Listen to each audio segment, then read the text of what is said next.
My sister's engagement lasted exactly 3 days. 3 days. That's how long it took for her perfect future to completely fall apart. The strange part? I knew it was coming before she even announced it.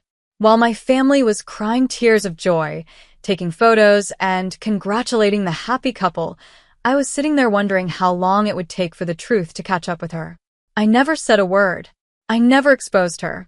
I never tried to ruin her engagement, because I had already tried warning everyone once, and they turned me into the villain.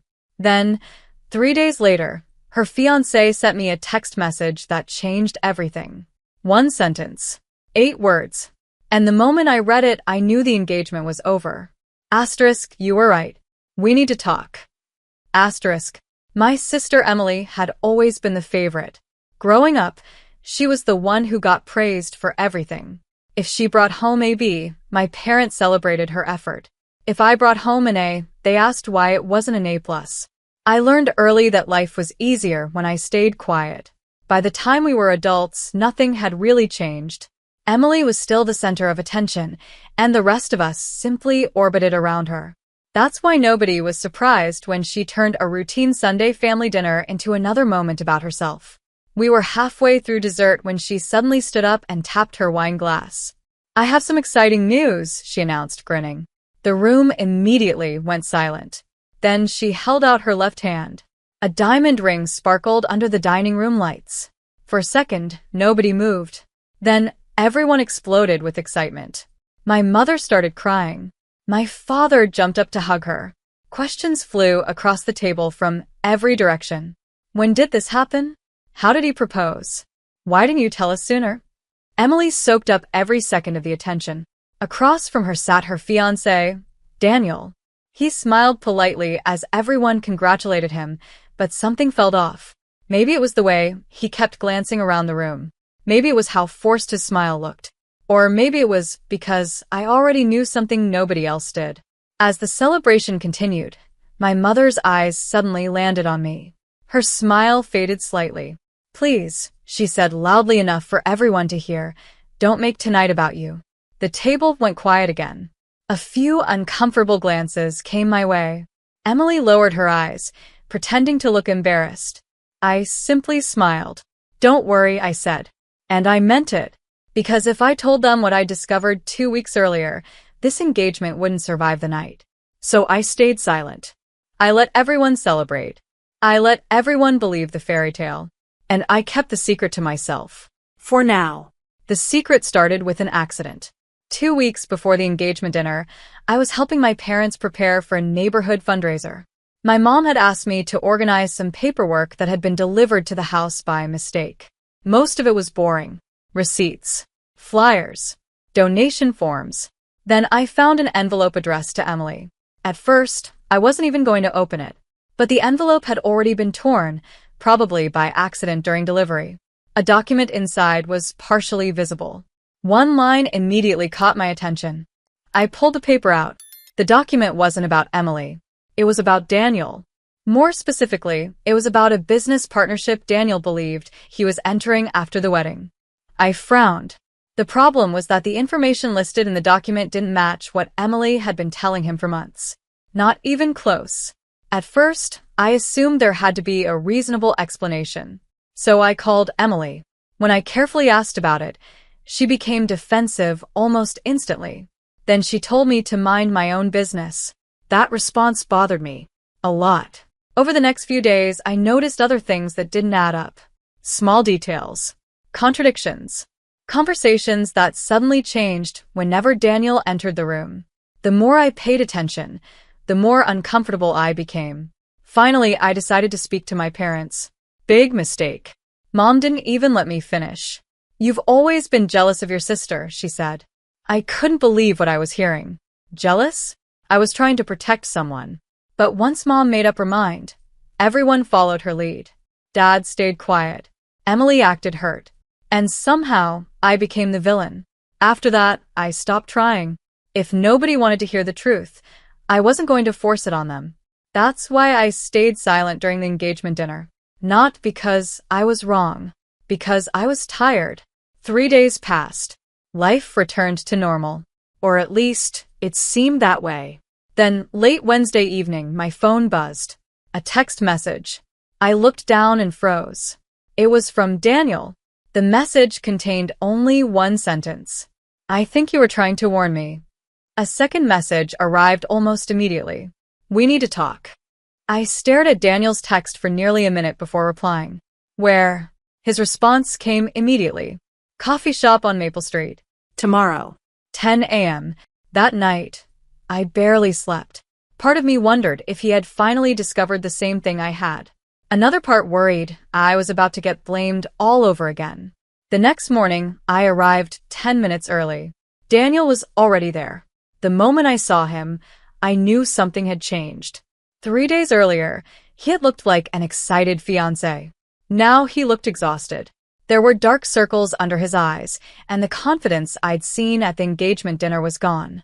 As soon as I sat down, he slid a folder across the table. "I found this in Emily's home office," he said quietly. Inside were printed emails, spreadsheets, notes, and several documents connected to the business opportunity Emily had been describing to him for months. I looked through them carefully. The numbers didn't match. The plans didn't match. Even the promises didn't match. Daniel rubbed his forehead. "She told me one thing for almost a year," he said. "These documents say something completely different." I wasn't surprised, just disappointed. "I try to tell people something wasn't right," I said. "I know." The words caught me off guard. Daniel looked down at the table. "I didn't believe you. Neither did anyone else." For the next hour, we compared information. Every answer seemed to create two new questions. The deeper we looked, the worse everything became. Dates didn't line up. Conversations contradicted each other. Important details had been conveniently left out whenever Emily explained something. Slowly, Daniel started connecting the dots. The excitement that had filled him during the engagement was being replaced by something much heavier. Doubt. Then regret. Finally, he leaned back in his chair and stared out the window. "I ignored every red flag," he said. For a moment, neither of us spoke. Then he reached into his bag. "There's something else." He pulled out a small envelope. My stomach tightened. "What is it?" I asked. Daniel looked me directly in the eye. "It's the one thing that changes everything." The envelope contained copies of messages. Not hundreds. Just enough. Enough to prove that Emily had knowingly told different stories to different people. Enough to prove that the confusion wasn't an accident.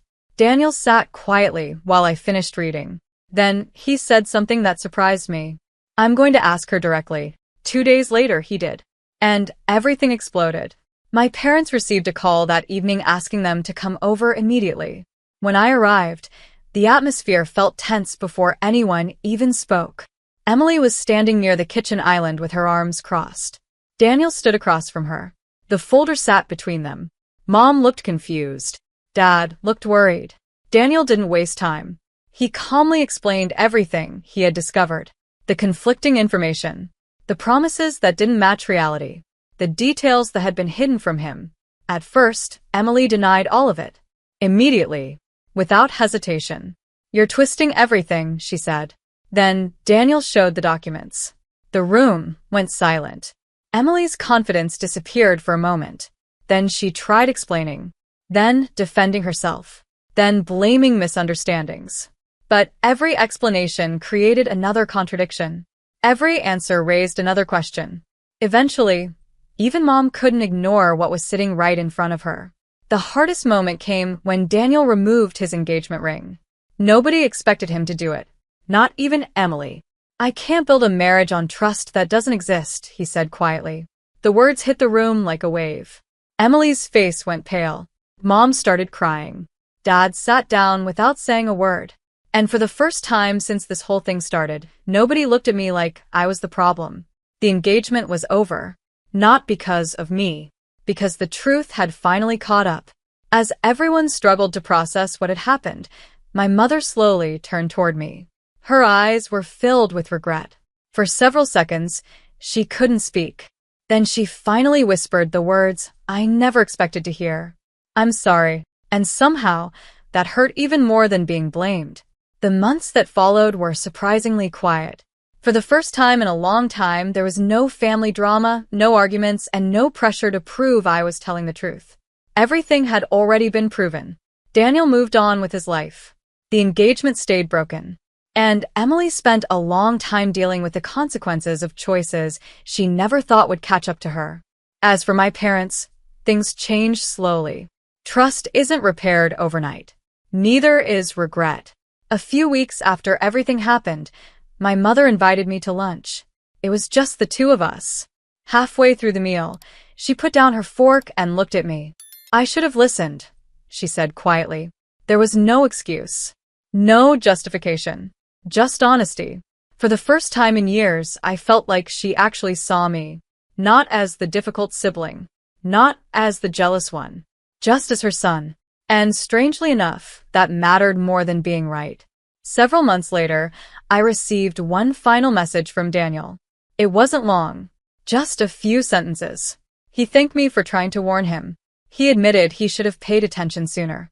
And he said something I'll never forget. The truth was standing in front of me the whole time. I just didn't want to see it. I stared at that message for a while before putting my phone away. Because he was right. Sometimes people don't ignore the truth because it's hidden. They ignore it because accepting it would change everything. The night my sister announced her engagement, everyone thought my silence meant I had nothing to say.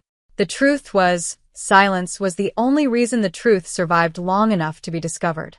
Sometimes the truth doesn't need someone to fight for it. It just needs time to reveal itself.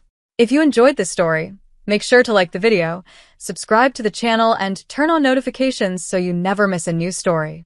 And tell me in the comments, would you have stayed silent or exposed the truth immediately?